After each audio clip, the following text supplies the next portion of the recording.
Hi, everyone. Welcome back to Iconversations. I'm Sarah Goa, a general partner at Greylock. I'm incredibly honored to welcome Eric Yuan, the founder and CEO of Zoom, a now legendary company and technology that needs no introduction.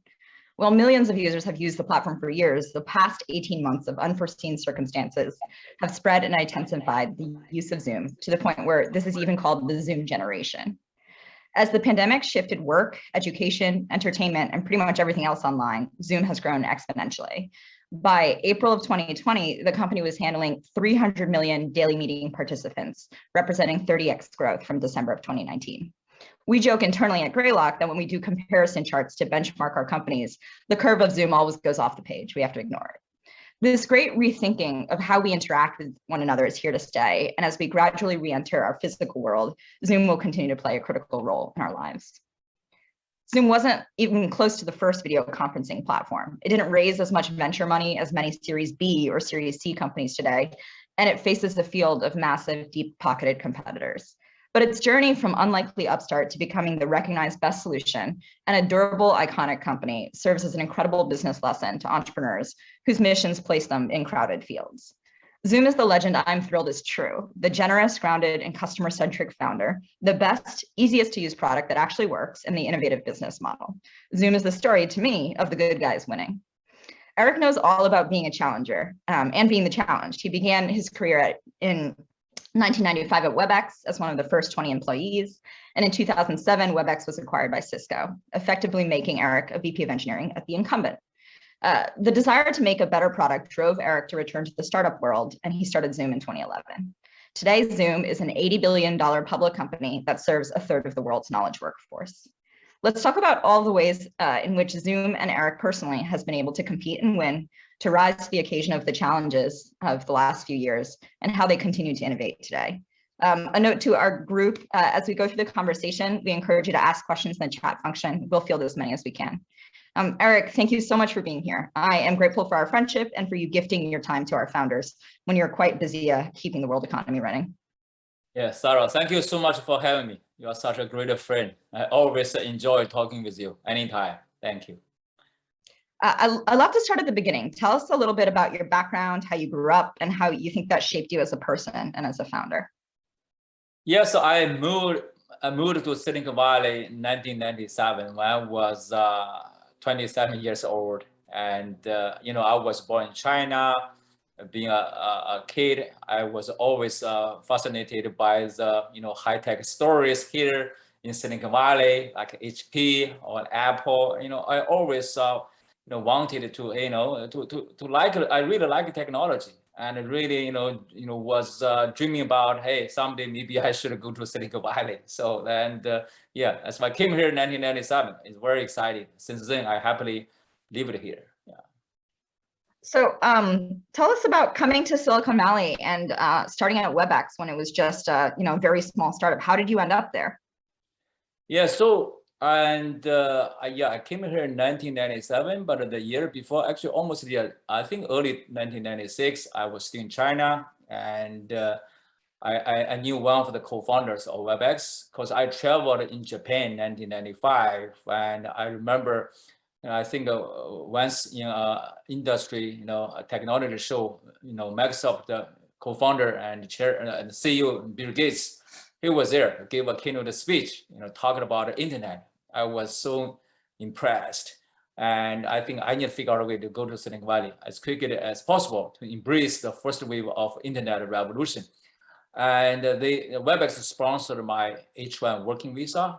And I came here in 1997 to be a senior software engineer, and I wrote the code for Webex for many years, and then promoted to senior manager, director, and all the way to the vice president of engineering at Webex.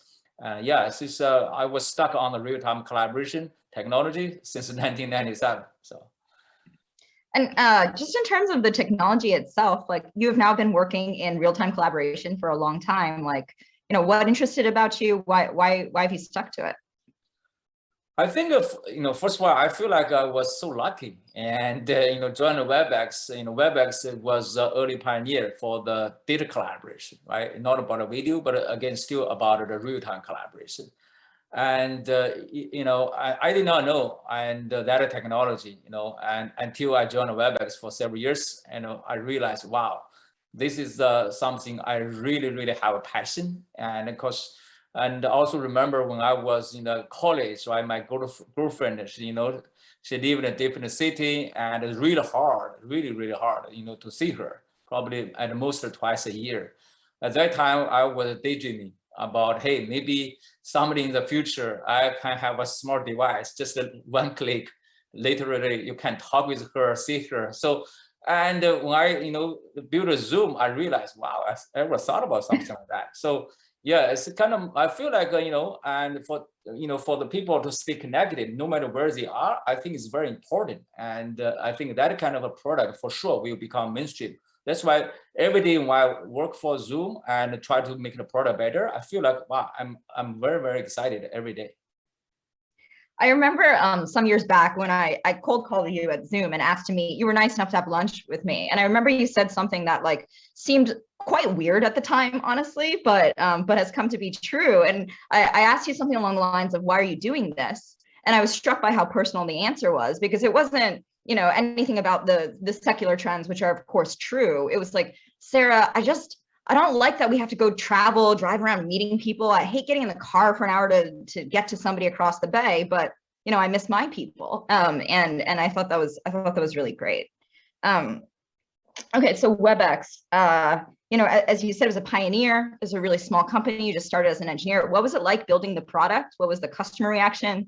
What was the competitive environment like? I think to start with, I can tell you it's not that easy, and because the market was so crowded back then, and almost everyone, and they told me that you better focus on something else. There's no way for you to put it off, right? The world does not need to have another product like that. And the good news, I did spend a lot of time on talking with the customers. I knew back then none of those products, would make a customer happy. And then I realized if I can build something, better than any other solutions to truly deliver happiness to those users, at least I have a chance to survive. I remember back then, every day, the theme I was thinking just how to survive. Always think about maybe our product better, then I can survive. I always conveyed that message to our engineer team as well. If we want to survive, let's make sure our product, must be better than any other solutions. So, did anyone at Webex in the early days, did you believe it would become as big as it did? I think it's back then actually, I was part of the early Webex team, right? I wrote a lot of code, right? And back then a lot of Webex, at that time company was already sold to Cisco. Cisco was a great company, and every day I did not see a lot of happy customers. And of course I know the Webex architecture was data collaboration, usability not there yet. I tried to convince others and to build a new solution from the ground up. And many others, told me that I was crazy. In the world, probably does not need to have a new solution like that. The future of collaboration is really about enterprise social networking, something like a Facebook for enterprise. I did not get it. So, and finally, I would say, yeah, I'm going to leave to pursue my own dream, right? To build a new solution. Some very good engineers, they did follow me and to follow me to realize that dream. So. Was there a particular turning point that made you decide to strike out on your own? How many years were you at Cisco post acquisition? I think for the first 2 or 3 years after acquisition, I was pretty happy there. And until like say 2009 or 2010 timeframe, every morning I can tell you, not like today when I woke up, I'm so excited. I want to work. And back then, I was corporate vice president. Managed almost 1,000 people. And every day when I showed up in office, I feel like I better do not go to office. The reason why I was not happy, the influence to others, I can see that, right? So that's why every morning when I woke up back then, I really struggled. Should I go to office? Or should I stay at home, right? At that time, you cannot work from home, right? And also, I think year 2010, and when I was 40 years old, I remember that, February, one day when I woke up, I still remember that morning. I said, yeah, I'm already 40 years old. I live in Silicon Valley. I call that a startup valley. If tomorrow, if I'm going to retire, do I regret anything? The number one thing I immediately thought about was, wow, I did not start a company. Then I feel a little bit, a little bit of sense of urgency. I had to start something, otherwise I'm going to regret. So that's I think starting, that day actually I sort of accelerated my dream, right, to leave, and to build a new company. Well, we're lucky you did. Zoom is you clearly led a lot of people before, but it was your first time being a CEO and being your founder. What was your philosophy on team building? You mentioned, a lot of great engineers followed you, but what do you look for in people overall? I think normally you look at the team building, right?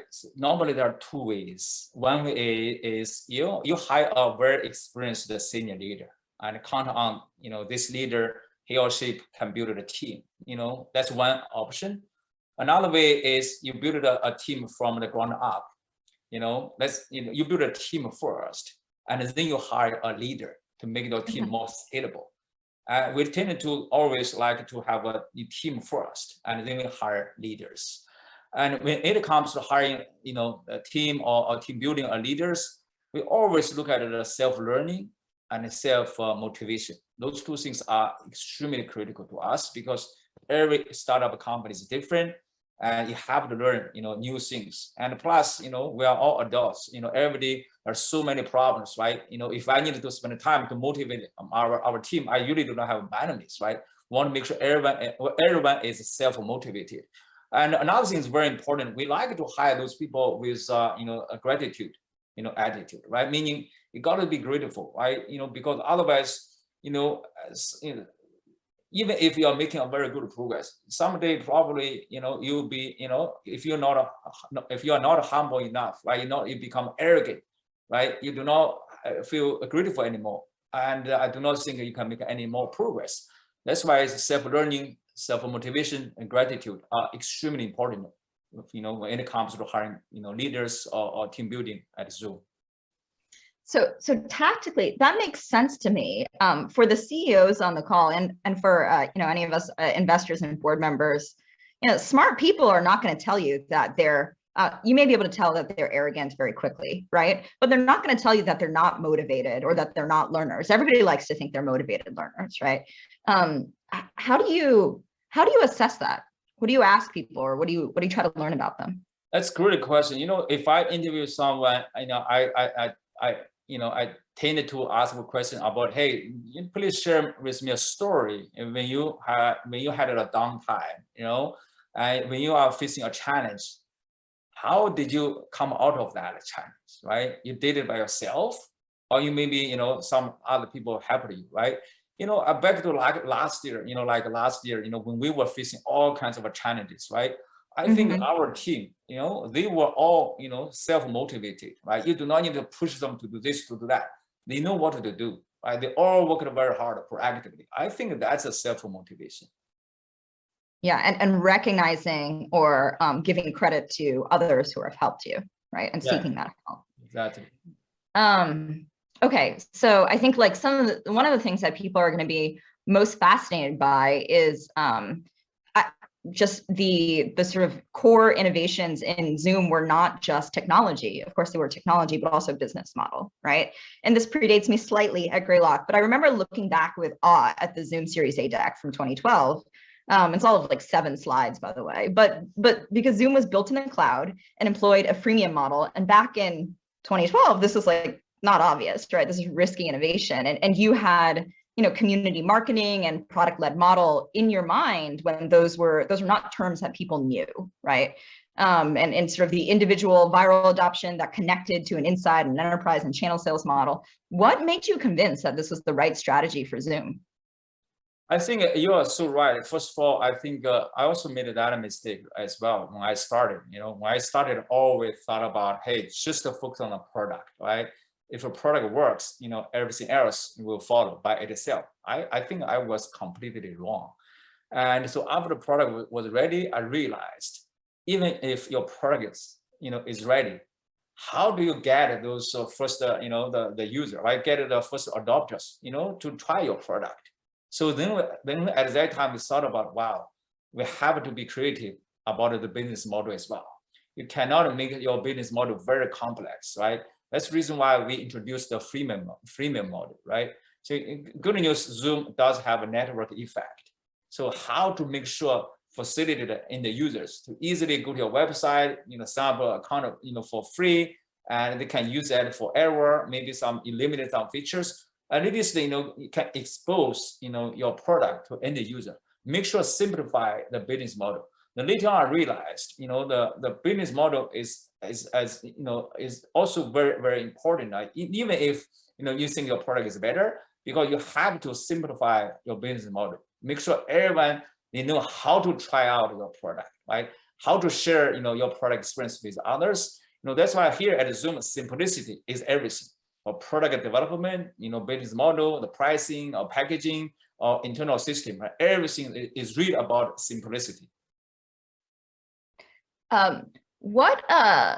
So just thinking again about the early days of Zoom, you did get to tens of thousands of active users and callers by the Series A. What was your confidence level at that time in a few years? Like, were you ever daunted by the competition? Did you have the same ethos of like, we're just trying to survive here, like you did at Webex? Yes, I think it's in particular for the first several years, every day, seriously, I just thought about one thing, how to survive. Because I think all those friends, they are right. The market was extremely crowded. And, at that time, we know we can build a better product, but we just had no idea, how to thrive. That's why, every day think about it, we are very, kind of paranoid. And we do not hire a lot of people, and it's just every day think about how to save money and how to make a product better. And until I think a Series C, I think we reached 30 million. And finally, I feel like, wow, we have a lot of money in the bank now. So, but, those money, seriously, not money. It's really about the trust from all those investors, right? That's why I say we have to work even harder, right? And to survive. Even today, I still think about, how to survive. We got to be paranoid, right? I think, we never thought about, Zoom can become a big, very successful company. I always thought about, hey, we're not far away, to be not a good company anymore, right? And that's why I think, you have company culture. Always look at the customer. For me, always look at employees. Don't become arrogant and be paranoid. Yeah. So I don't think I've ever had a conversation with you that was about business or technology, where at some point you do not say happy customers, right? And so you talk about it a lot. It's a very consistent drumbeat, and it sounds so simple. At the surface level, you'd assume every company cares about happy customers. Can you just describe like why you talk about it so often and why you think it's any different than any other company? Because, I think, first of all, when it comes to software as a service, right? And ultimately, you build a software as a service, right? Meaning you offer the service to customers. If your service is not good, customers, they have flexibility. They can cancel your service, go to other solutions. In particular, for our market, there's so many other solutions out there. It's very easy to switch to other solutions, right? That's the reason why we have to look at everything from customer perspective. We do all we can, make sure a product is better, price is better. When it comes to interaction between customers and our support team, our sales rep, we have to let the customer know we truly care about them. Otherwise, they can switch to other solutions, right? That's why, how to build their trust, how to make sure the happy customer. If a customer, they feel happy, even if it's very easy to switch to other competitors, guess what? They will not. Because, the trust is already there. They know Zoom is a great company to care about them.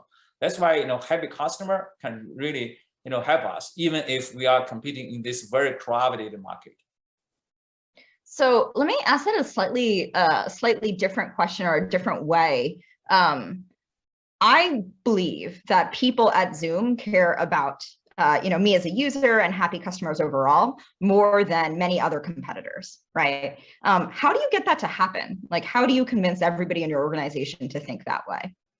I think it's Or several do you things. just recruit for it? First of all, you need to make sure, it's part of the company culture and value. At Zoom, our company value just one word: care. Meaning care about the community, customer, company team is as well as yourselves, right? Make sure you set up the company culture and value to embrace the customer happiness. Another thing is really lead by example. In early days, I can tell you, and it's just the online subscribers, just at that time, the $10 a month. When I saw the cancellation, just the $10 a month, I personally wrote an email to them. And quite often I got an email response back. They say, I do not like Zoom. You are not the company CEO. Why you think you are the company CEO? You sent me this email.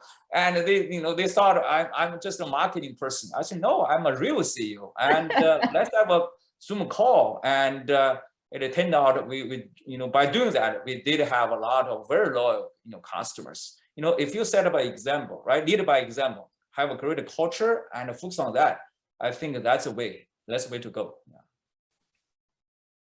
So thinking just more about the culture at Zoom, you're in the business of making virtual connection possible. And there's lots of circumstances where that's the best or only possible solution. But you talked about like the importance of, deciding to go into the office at Cisco or not when you were not positive, right? And you were as much an in-office guy with an in-office culture before the pandemic. Like, why? And how has your thinking evolved on that now?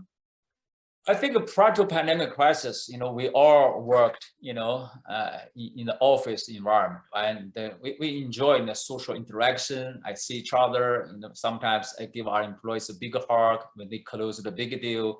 But now I cannot do that. First of all, Zoom does not have those cool features like a remote hug, remote handshaking, and that's one, the problem. Another problem is, if you are stuck at home for such a long time, I also realized that mental health, anxiety, depression are a real problem. Seriously, a real problem because we are human beings, right? We need a social interaction. However, if you also let employee go back to the office 5 days a week, also does not work easy because nowadays we realize, there's no productivity loss. Sometimes we do enjoy working at home. That's why we have to, shift our, thought from employer, oriented, the working policy to employee, centric, working policy, right? Give them flexibility, 2 days in office, 3 days at home. And also we pick up 1 day for employee can pick up 1 day, to come to office. I think that's a future. And because of flexibility is a key for employee happiness. Okay, so let's switch gears a little bit and just talk more about the pandemic and all the changes it brought. In March of 2020, it must have felt like being hit by, a truck or like a tsunami, right? Zoom went from an enterprise to a consumer product overnight. I also remember that you at some point told me, you're like, I think I got friends who like became consumer founders. I think that would be interesting too. So you got to do that too. But all of that change could have broken many companies. And it's incredible to me that you just kept Zoom at least up and running and thriving. What was that like for the business? Like, what did you give me the play-by-play? How did you deliver against that surge in demand? Yeah, so Eva, it's just feel like yesterday. You are so right. I think prior to pandemic crisis, right? We were already a faster growing company, right? At a peak day around the 10 million, daily meeting participant, December timeframe, 2019, and back to the March or April year 2020, guess what? The daily meeting participant all the way jumped to more than 300 million daily meeting participant, more than 30 times more traffic.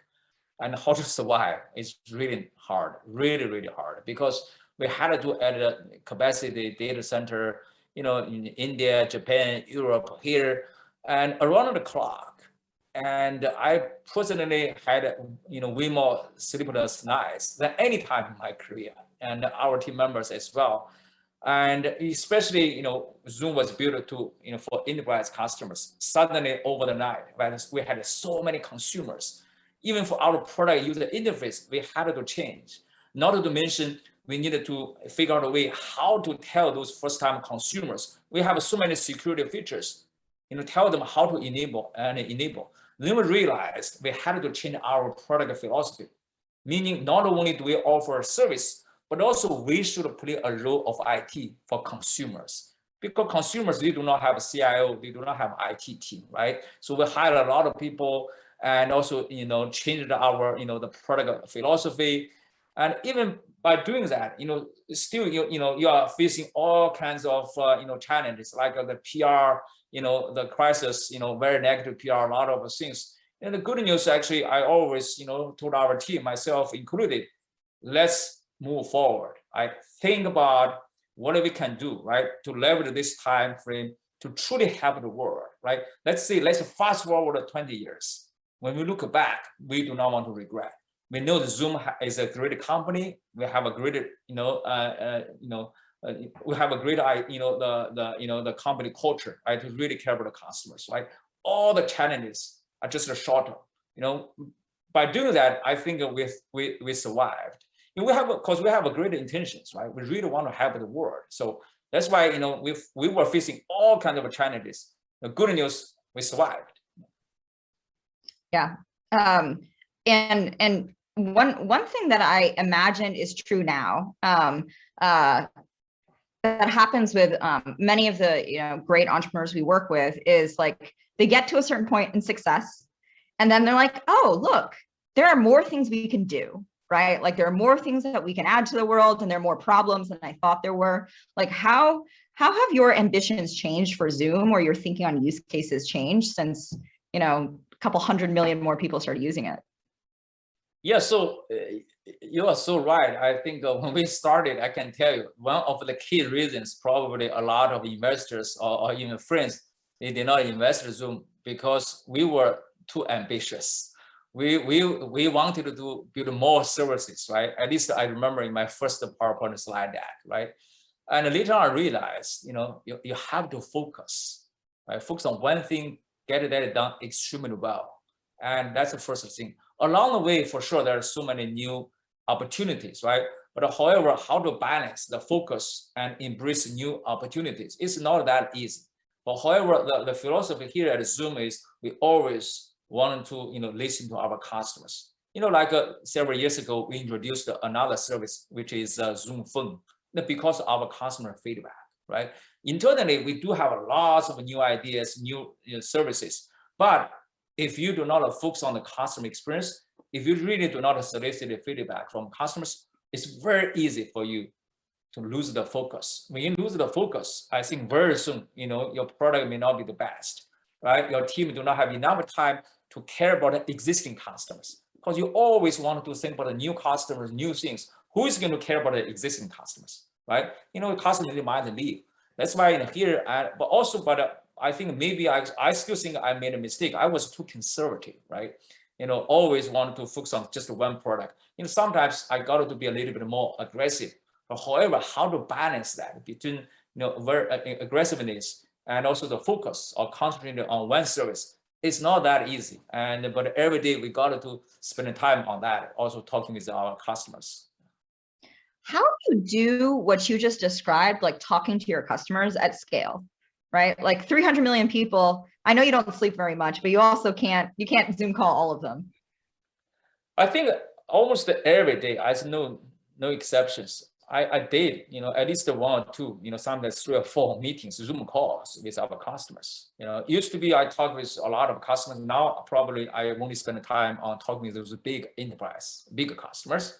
Occasionally I received escalations from those individual users. Individual users sometimes send me feedback why they do not like this feature. They share some feedback. I always reply back or maybe forward to our team, right?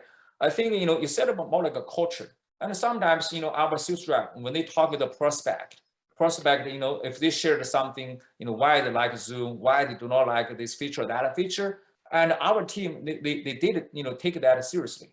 They share the feedback with our product team. Essentially, if you have a customer care culture, and everyone, will think about it from a customer perspective, also lead by example, And I think, normally I think probably you're okay. But even by doing that, sometimes, you still, some customers still not happy. I always receive the escalation. Customers mention, there's a billing error. Why Zoom cannot, can't fix that problem over the night? We had to explain to our customers.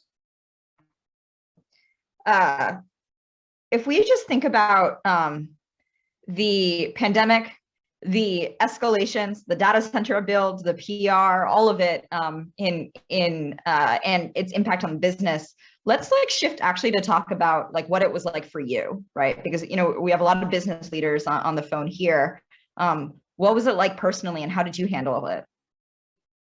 I think first of all, I'm very optimistic, right? So meaning into this world, right? As long as you work hard, be patient, I think you probably can achieve something. But however, the journey is not that easy, not straightforward. Because into this world, no matter what you do, they're full of naysayers, right? But you got to focus on your own dream. Don't be distracted by other things, right? Because history, take Zoom for example. The history will not be written by those naysayers, will be written by Zoomers or maybe Zoom generation, right? That's why it's always, look forward. And I think set up a very, very ambitious goal, and to drive, to achieve that. And life is short, right? How to make others people happy and how to help the world. I think, that's a way for me to look at what's going on every day. How do you, so the pandemic is not over, right? It may never be over in the sense that we once thought it might have been. You are leading a large organization. You have to make decisions with, very limited information about the future. Has this changed how you make decisions with more uncertainty? Does it change the cadence of your decisioning? How do you teach your team or work with your team to make those decisions? Yeah, that's a great question. I used to making lots of decisions at Zoom, and especially when we were a small company. But over the past 2 or 3 years, especially after the company became a public company, I realized it's not scalable. And because being a CEO, you got to make less decisions, but you need to make sure every decision got to be very right. Essentially, how to set up the direction. Even if I can make a lot of smaller decisions right, but what if the most important decision, I did not spend enough time?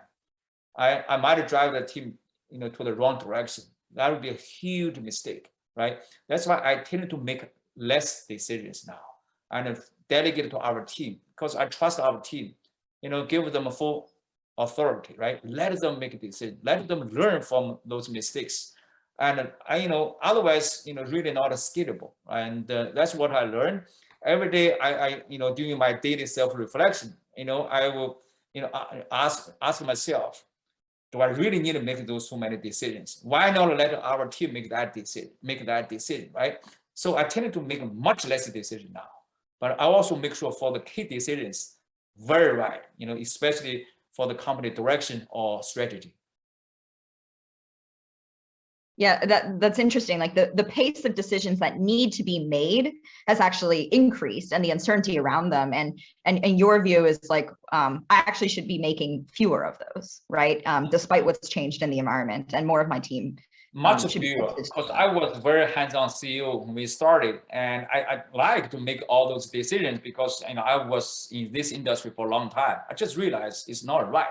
How to grow your team, how to make sure you spend much more time on those strategic decisions. That's even more important. Okay, let's talk about strategy, or maybe just optimism and interest. I remember years ago, we were talking about other communication modes. We were talking about VR, and you're like, yeah, we definitely, skunkworks project here somewhere around that. What interests you, if you look out in terms of real-time collaboration and anything else in the area of Zoom, if you look out 5 or 10 years, do you think should happen, or Zoom should make happen? I think you look at the next 5 to 10 years, I'm very optimistic. The reason why is I think I think when it comes to video communication, like a Zoom experience, I think we just started. You look at the AI technology, AR and the VR technology, the smart sensor technologies, all those technologies, the cool, devices can truly help to make the Zoom experiences better than face-to-face meeting. Like recently, we acquired a company to support a live language translation. And imagine in the future, we support a remote hug, and you get a cup of coffee. I can enjoy the smell remotely. All those cool technologies will help and to support the future remote work. And we are not there yet. That's the reason why I think we're working very, very hard. And I think that's the world we're going to live in the future. And you really do not need to get it together. You really do not need to speak a similar language. After the meeting, the machine, right, can automatically generate the meeting notes, very accurate meeting notes, right, share with others. I think, yeah, look at all those features, technologies, I think, we're very excited. We just started. I was going to hold off until the end to take questions from the audience, but one fits right in here from Prabhas, who's the founder of a company called Reduct in the video space. And he was asking, Zoom has made recording and then going back to conversations and sharing conversations much more possible. Like, how do you think about asynchronous video, and are you seeing that change the way people work?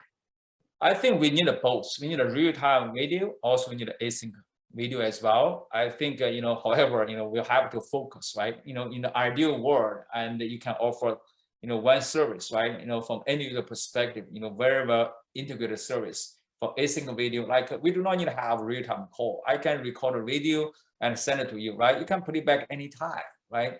And also with the notes, there already, even for real-time video, and sometimes, you missed a very important meeting, but someone can send you a recorded video session, with notes, with action items, and you also can play back. I think that's a future, and I think, yeah, async video and as important as real-time video.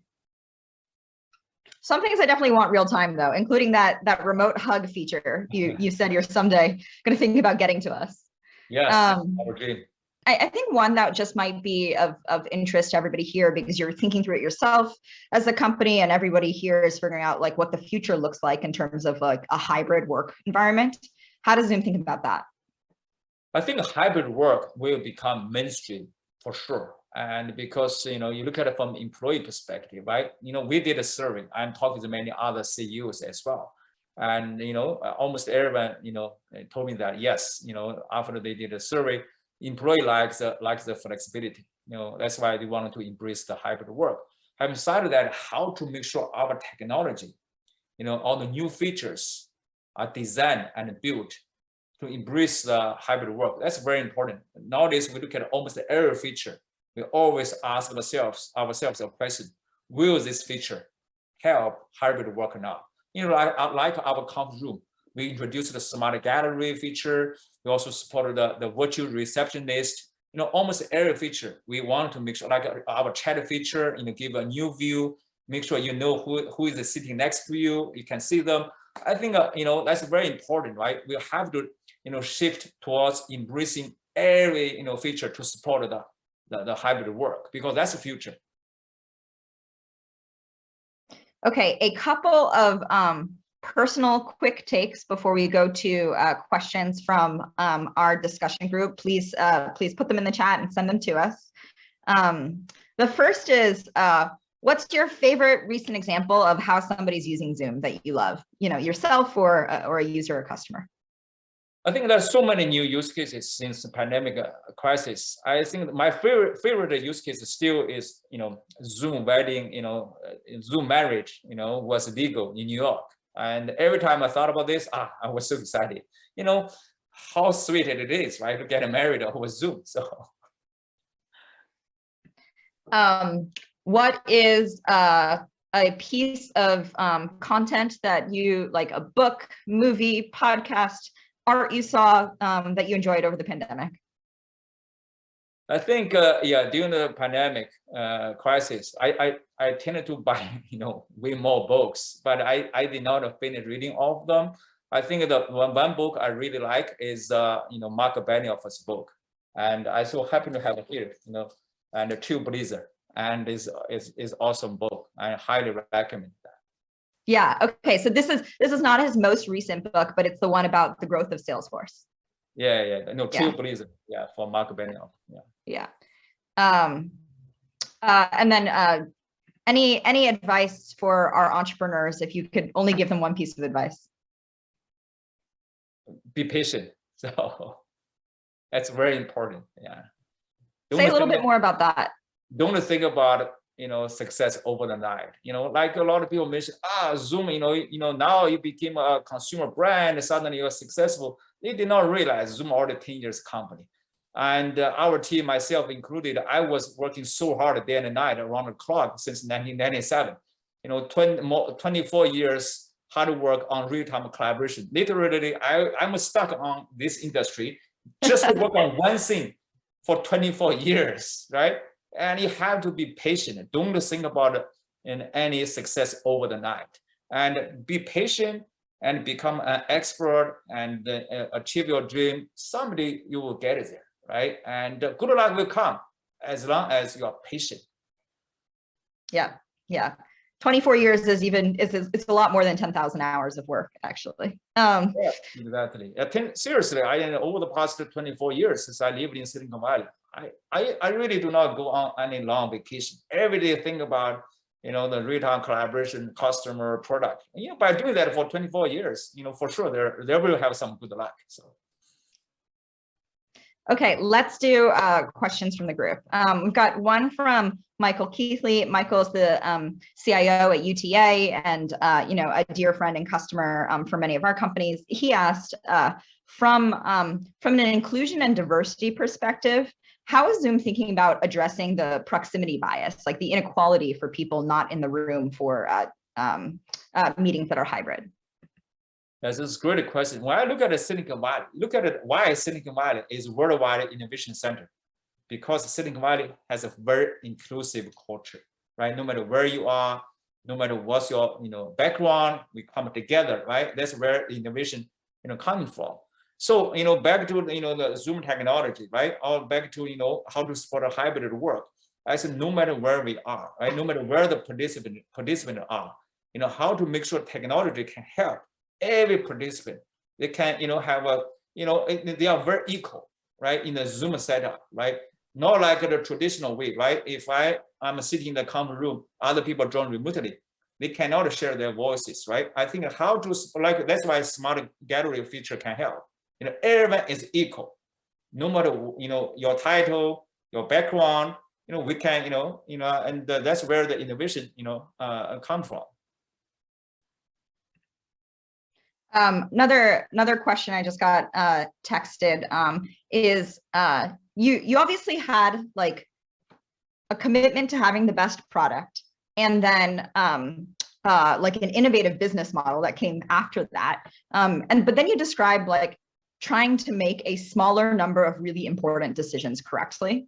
Can you talk about a decision that you made maybe in the middle years of Zoom? Because we have many companies that are, let's say, between 20 and 200 million of ARR of like, we've got something working, but we don't know yet what we can make of it.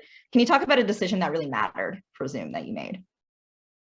I think early days, I remember, let's say, back to the business model or the pricing. And I made two examples. One is read about the freemium or free trial. Mm-hmm. Right? At that time, a lot of people told me that, hey, the freemium may not work, right? It's very costly, right? You have to support the free trial. Just to give end user 1 month free trial. I would say that's not right.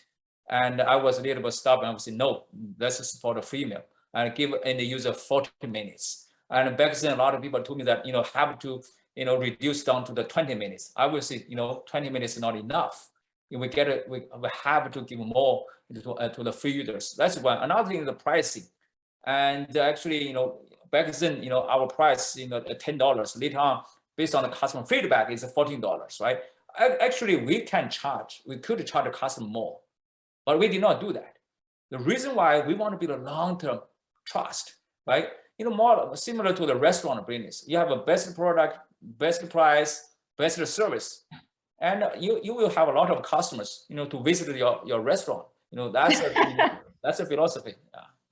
Yeah. I guess Zoom is my favorite restaurant. We have one question from Mark Taguchi at MLT. MLT is an organization called Management Leaders of Tomorrow that supports diversity and technology leadership. And he asked, I think, what is a really good question, which is, arguably Cisco Webex had all of this talent and they missed out on creating Zoom within Webex. Like you said, you tried, right? Like, how do you prevent that from happening at Zoom? How do you create a culture that continues to embrace innovation at scale? Yeah, so first of all, don't get me wrong, Cisco is this great company. I did learn a lot over there. I would say, it really boils down to one thing, and the company culture, right? And it's the product-driven culture or sales-driven culture or customer-driven culture. That's very, very important. If every day, right, from all levels, from CEO to the engineers, every day you're spending time on talking with your customers, you will get a sense if the customer like your product or not. Sometimes if a customer already told you, sending you a very clear signal, the product really sucks, you got to fix. Then you think, oh, customer, you are wrong. This is a way for us to build the product. You have to use our product like this. Then you become arrogant. By doing that, everyone, they are going to ignore customer comments, ignore customer feedback. Then you are going to lag behind. Then you are going to lose the market. So as long as you lead by example, have a great culture, really look at everything from a customer perspective, I think you will be okay. I will give us one more second in case there are questions that people missed. Otherwise, anything you want to share with the group, Eric? Yeah, I would say, I live in Silicon Valley, very, very, very happy. There's so many new technologies, new startup companies. I think, life is short, right? Think about, especially for young entrepreneurs, and that's a mistake I made. When I was young, I wasted so much time on a lot of other things, played poker, a lot of other things. I think that, to understand the purpose of life is extremely important, especially for young entrepreneurs, right? And what's the purpose of life? In my view, the purpose of life is to pursue a happiness, right? The sustainable happiness comes from making others happy. Right? How to make sure being a CEO, make your employee happy. As a business, make your customer happy, right? Make your friends, make your, the family members happy. I think your life will be happier. I think that's very important. That's the one thing I wish I knew when I was young. Well, I'm sure there are some in this audience that will be inspired by you in the way that you were inspired by Bill Gates at that trade conference in, I think, Japan. And I hope so. But we're at the end of our time. Eric, thanks so much for being here. We're very grateful for your time and for Zoom, without which, the past year and a half would just be unrecognizable. And thank you to our audience. Founders, operators, practitioners, friends of Greylock. You're the reason we host this event, and we hope you all learned a lot today. I did. Please keep an email out for an eye out for an email from us. There's a survey you can fill out to give us feedback to continue to improve the way we do Iconversations and make sure we're making you happy. We welcome all comments and questions, and please join us for the next Iconversations, which will be with Salesforce President and COO Brett Taylor. Thank you again, Eric, for your time, and for everyone for joining us. Thank you, Sarah. Brett is a great leader. I look forward to that.